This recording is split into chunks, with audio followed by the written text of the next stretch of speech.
Ed Sheeran performs at the Capital One Arena in Washington on Tuesday night. Photo by Gustafson for the Washington Post. A world without the hits of Ed Sheeran would be a world diminished, but in ways we'd probably never notice. It would be like a world without souvenir keychains, or pennies, or LED tea lights, or clothes for dogs, a world of Airbnbs without black and white photographs of Manhattan, and Chinese carry-out entrees without baby corn. Or really, a world of 6-month dental checkups without Ed Sheeran's songs playing quietly in the background. Some people like to call Sheeran's songs earworms, but they're more like the invisible microbes that overpopulate our bodies, which means they are gross and mysterious, but ultimately something we don't ever have to think about.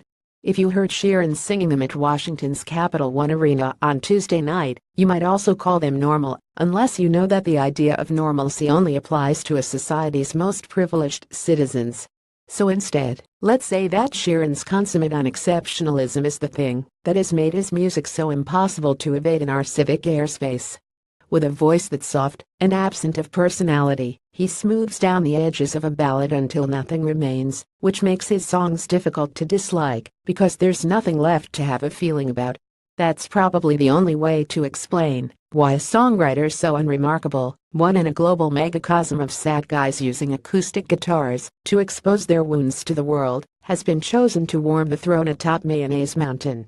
But if Sheeran's biggest singles have become such a prevalent part of our reality, why didn't they feel credible in concert? This young man grew up in England on the melodies of other British charm machines, David Gray, Damien Rice, the Beatles, but nowadays, his closest musical relatives live in Nashville, where the biggest country stars know how to sound like they've lived inside their lyric sheet, even if they haven't.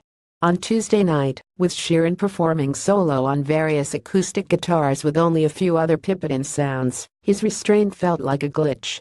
It was tough to imagine a multi-platinum wallflower kissing a stranger's neck during Galway Girl, or sniffing his bedsheets after a one-night stand during Shape of You.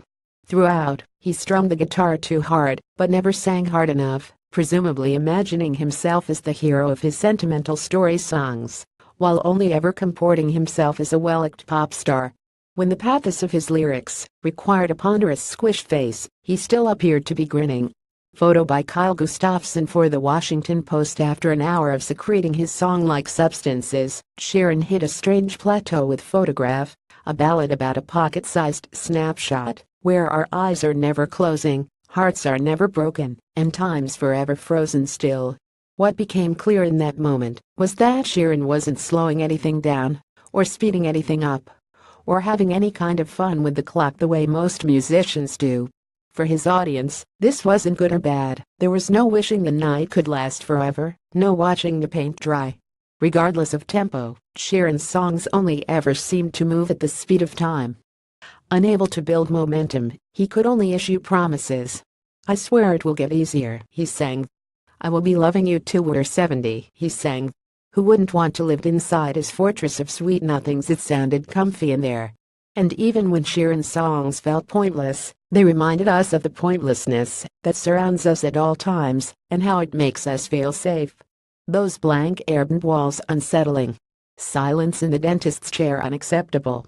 So as we continue to clutter up our world in order to convince ourselves that it's real, Sheeran's music joins the great junk pile of reality, the stuff we assume is holding the universe together until we realize that it isn't.